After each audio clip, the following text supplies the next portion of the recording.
Well, let me talk about two times. In the civil rights movement, there was a time in rural South Georgia when we who were the activists were in the basement of a little wooden church.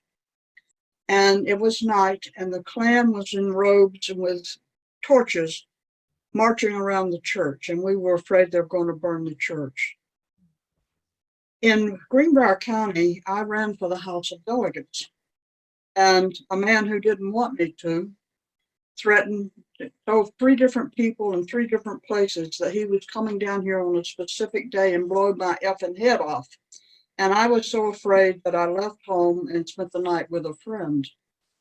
I realized that was a dumb thing to do. That might just draw him to my friend's house and put her in danger. And so I decided I will never be afraid again. My dog's name is Gabriel to remind me to fear not. Mm. I heard you say that you were in the South and you were, and you, I guess I got to hear that one again. Joan has such fascinating things. You're captivated by listening. Yeah. And let me tell you, so and if you could say that again, what I heard you say, and from knowing Joan from before, I thought, well, it was a march going on, and you were in the South, in the basement of a church, and you they knew that possibly the Klan was coming, and you thought they were going to burn the church down, and you were afraid, and that later when you became a candidate for, you were going to be a candidate for the House of Delegates, and someone did not want you to do that, to be a candidate, and they were going to come and burn your house down, and you went to stay with another neighbor, and later you realized that was a bad thing to do because they may come and burn the house down at your neighbor, and you decided you would never be afraid again, and you have the dog named Gabriel, and you'll never be afraid again. Very good. Thank you. That was great. Yeah. Yes.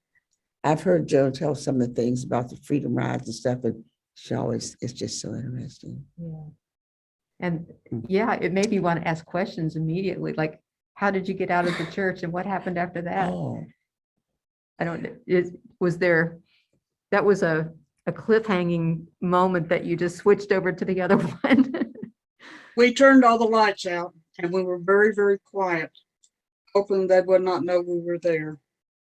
And I guess they just got bored and finally went away. And when we were confident they were away, a friend came to the church and told us it was safe to leave. But Wow. it was several hours that we were huddled in the dark. Gosh. And of course, now I feel for these children on these active shooter things when they have to do this. You know, I really sympathize with them. Goes back to my childhood, and I can remember when my father was killed, and I was 6 years old. And just knowing that he wasn't in the house with us any longer, missing him so badly. And when I missed him the most, I would just go to the closet and smell his sweater. But it was just afraid, knowing that I was so afraid, knowing that we did not have him there. And it was my mom and four other kids, because my mother was pregnant at the time and when he was killed, and they didn't know it. So just knowing the fright of not having that protector there, it was very frightening for me, especially at night.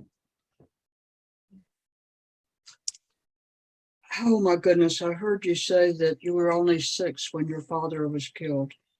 Your mother was pregnant at the time, and then there became to be 5 children and your mother, and you were especially afraid at night, and you would take comfort by going to the closet and smelling his sweater, remembering when he was there to protect you. Mhm. That's right. Good job. Wow.